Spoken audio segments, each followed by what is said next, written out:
My husband Sam, 43, and I, 40 female, have 3 kids. After the birth of my youngest son, Sam and I rarely went on a romantic trip alone, as it was challenging to reconcile for several reasons. When my youngest son turned 18 and moved because of college, I was very excited because we always agreed to go to France to stay in a beautiful hotel in a fancy room. After all, it was my dream, and with 3 children, I couldn't do it totally. My husband then asked to make it a surprise. He will book everything: restaurants, a hotel, plane tickets. But I told him which hotel I wanted to stay in and the type of room, as it was always my dream trip with him. We are in an excellent financial situation, so we could easily pay for it. We arrived at the hotel, he spoke to the receptionist, and we went to the room. I was shocked when I found my children and mother waiting for us. My excitement went downhill from there, honestly. I couldn't hide it because it wasn't what I imagined. It got worse when he said that because there were too many people to pay, he got cheaper rooms, and that our son would sleep with us because it was cheaper. I tried to keep up appearances, but I gave my husband that look, and when I could, I went to the receptionist and asked for a better room for me. I paid with my service bonus, which is something my husband and I don't share, agreed between us. My husband was super annoyed, saying that this was a rude thing to do and that he wanted to have his family time but couldn't afford something more expensive, in addition to having reacted poorly to his surprise.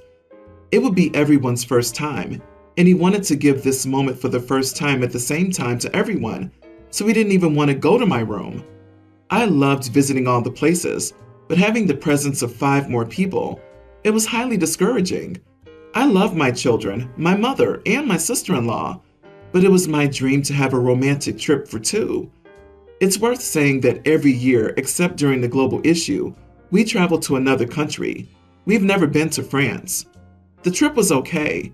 My husband and I were not doing very well. When we got home, he said my attitude of paying more for an expensive suite was childish and made everyone uncomfortable, and that my discouragement spoiled our trip. Am I the idiot? Edit.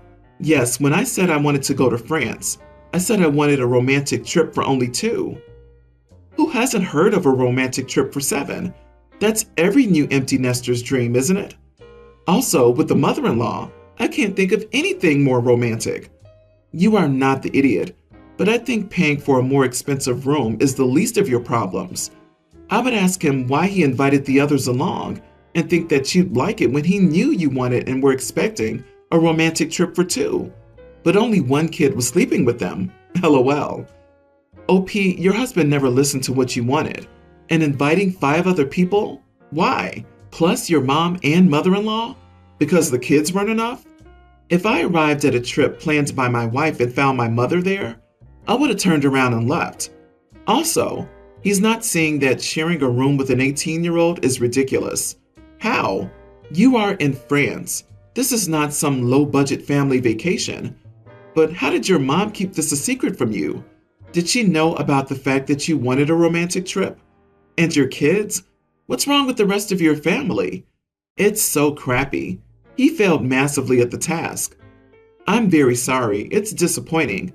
And also, planning things for 7 people to do in Paris is a big hassle and requires a lot of coordination, plus expensive. And it's not romantic at all. You've had plenty of family vacations, and this was not that. You need couples counseling. To be more generous to the husband, it might be that he doesn't know how to be an adult without being a father. Their youngest is 18, and they're in their early 40s. Their adulthood and marriage has been defined by parenthood. He might not know how to be a husband outside of parenthood. His behavior is still unacceptable, but it matters whether his behavior is driven by how he sees her or by how he sees himself. I have 2 stepsisters and a bio sister. My bio sister, Elia, is getting married soon. Our oldest stepsister, Hannah, hadn't met Elia's fiance until this recent incident, as she lives in Dubai and we live in London. Elia's future in-laws hosted an engagement party for them, which Hannah came here for. Elia introduced her fiance to Hannah, but then had to leave as her fiance wanted to introduce her to the other guest. After she left, Hannah kept asking us if that was Elia's fiance.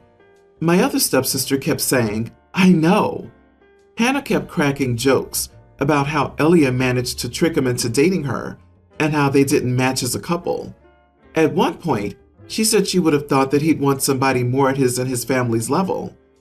At first, I wasn't going to say anything to Elia since I knew it would just upset her, and Hannah claimed to be joking, but we're all going to be bridesmaids, and I know it's going to come with some nice gifts and at least one free trip, which I don't think Hannah deserves after what she said. So I told Elia, and she was really upset that she started crying. Her fiancé saw, and now he doesn't want either of my stepsisters at the wedding and has uninvited them all from pre-wedding activities. This has caused a lot of drama in my family, and my stepsisters and stepdad are angry at me. My mom told me that sometimes it's best not to say anything, especially since I've made Elia feel so insecure that she's trying to convince her fiancé that they should just have a small courthouse wedding. Am I the idiot?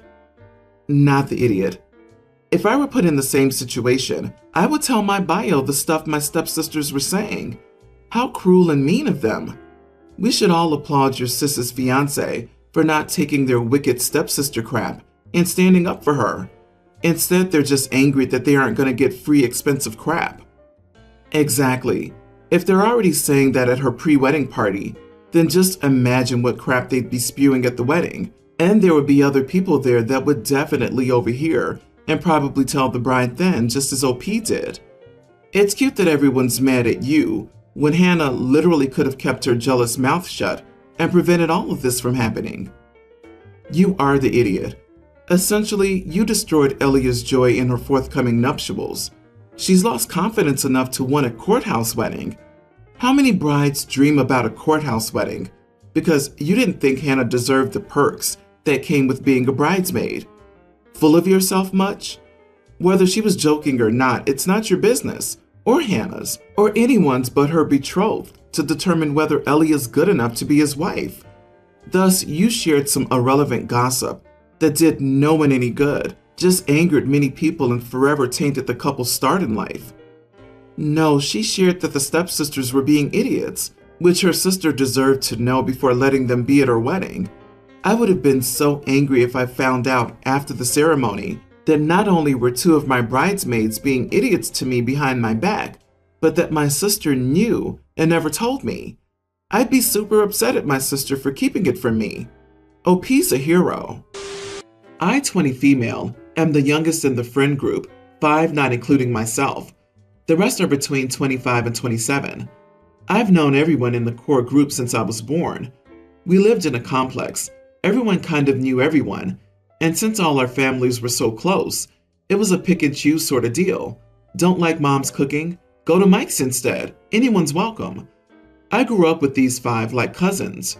Every day for 3 school years, I would come home at around 3:45 and spend time with the core 5 in the back of the complex, or out and about until my mom got home. They weren't forced to, but they did it anyway. I am closest to Michael though. He had a brother who would have been a few months younger than me, but he was born with extreme complications and died when he was a year old. It was devastating, and Mike told me he saw his brother in me. This is all to say that the core 5 and I are extremely close in our family. Anyway, enough backstory. Mike got engaged last week, and we were throwing him a party. I don't particularly like his fiancée, Jane, as she seems intimidated by our closeness, but I've reassured her that I see him like a brother, so she has nothing to worry about. I've also kept my feelings to myself. I see no reason to tell Mike that I dislike his fiancée, especially since up until this point, we haven't had any overt issues. Plus, his love life is not my thing to meddle in. I'm a grown adult who can deal with disliking someone without ruining a relationship. Mike and I sat in the back of a flatbed, drinking and smoking, and he pulled the blanket up to cover both of us, as British winters are cold. I put my head on his shoulder, and I ended up falling asleep. He woke me up as we pulled up to my place. I genuinely didn't think anything of it until a few days later when he came to pick me up. Jane was in the car too. When he stopped for petrol, Jane and I were alone for a few minutes. I tried small talk, but she immediately jumped down my throat about how dare I cozy up to Mike. She said she hates how romantic we act. I reiterated that Mike is my brother, and she needs to talk to Mike about her boundaries and issues. When Mike returned to the car, she decided that it was time to bring it up. I felt completely embarrassed and went to one of my other friends, not the core five, for advice. They all told me they get Jane's perspective, especially since he pulled the blanket up and she doesn't know what's going on there. They all said that it was a witch move to talk back to her, since that looked suspicious. Now I'm wondering if I'm the idiot for cozying up next to him. He is my brother, just not by blood. Yeah, the girl trying to get with my now ex-husband reassured me that she didn't see him that way, and I told her to back off then. Within a couple of days, she was texting him very inappropriate things, and he went along with it. It completely ruined our marriage. You're the idiot. If he's like a brother to you, then backing off from doing things like this shouldn't change your relationship with him. But if it does, then he's not just a brother. Good on Jane for confronting you both. You're both the issue here. You two aren't this dumb to think that sharing a blanket and cuddling under it wouldn't get to a romantic partner. She didn't just confront you, she confronted him too. The fact that you felt embarrassed about that is good. Obviously, your dislike is seething through by just this one act alone. She was within her right to mention it to you, since you're like his sister after all. Perhaps her place was snuggling up to her fiancé, Mike. Suppose Mike is like your brother, then it should have been okay for her to address this issue with Mike in front of you, since it involved both of you. A full disclosure concerning all party scenario.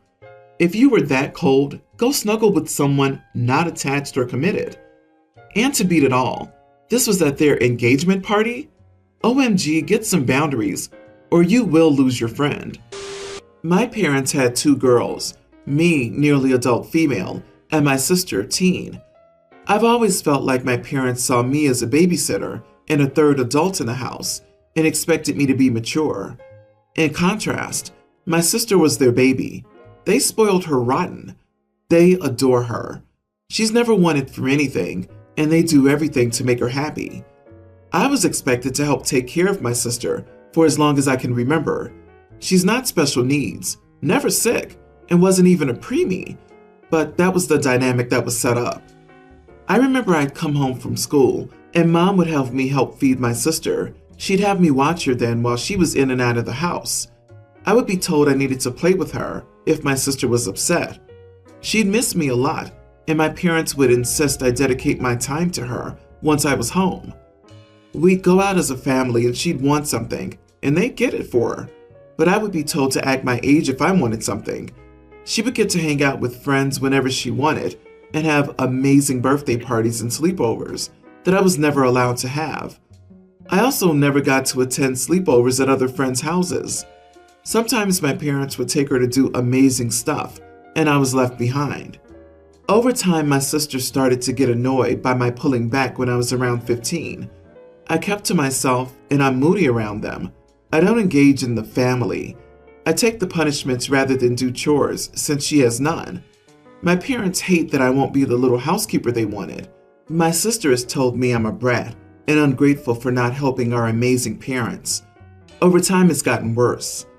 Then she heard my plan to leave with my friends in a couple of months. She was so angry that I was going to leave my family behind and that I hadn't told the family anything. She talked about how Mom and Dad had saved for us to go to college, and I just wanted to run away. Something broke inside of me when she said that. I told her she has a college fund waiting for her, but I don't. Just like she can get anything she wants, while I'm told to act my age and not want anything. I told her she expects me to be a maid when I get nothing, and she gets everything. I told her I wasn't that much older than her, but everyone expected me to be the adult. I asked her how she'd feel if she was supposed to juggle a younger sibling, take care of the bulk of household chores and schoolwork, and not get time with friends. The only reason I have anything is I work, but it leaves me exhausted because I already have so much on. So I told her, that's my life, and she doesn't make me want to stay any more than our parents do. To cut this short, she's upset, and I was called an idiot for being so mean to her. My sister said I was an idiot for dumping all that on her shoulders. Am I the idiot? My sister said I was an idiot for dumping all that on her shoulders. But it was okay while all that was on your shoulders?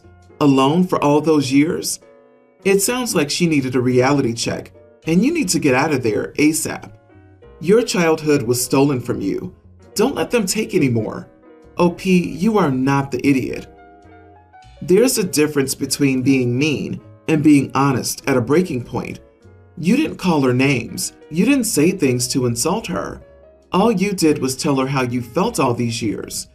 If her response to being told that you have had nothing your whole life while she's had everything is to call you mean, she's too far gone. Maybe later in life she'll see what's happening and may try to make amends, and you can have a sister. But do a DNA test once you're free. I have a hunch that she might be your half-sister. Yeah, I thought the same. Big child of a different man vibes.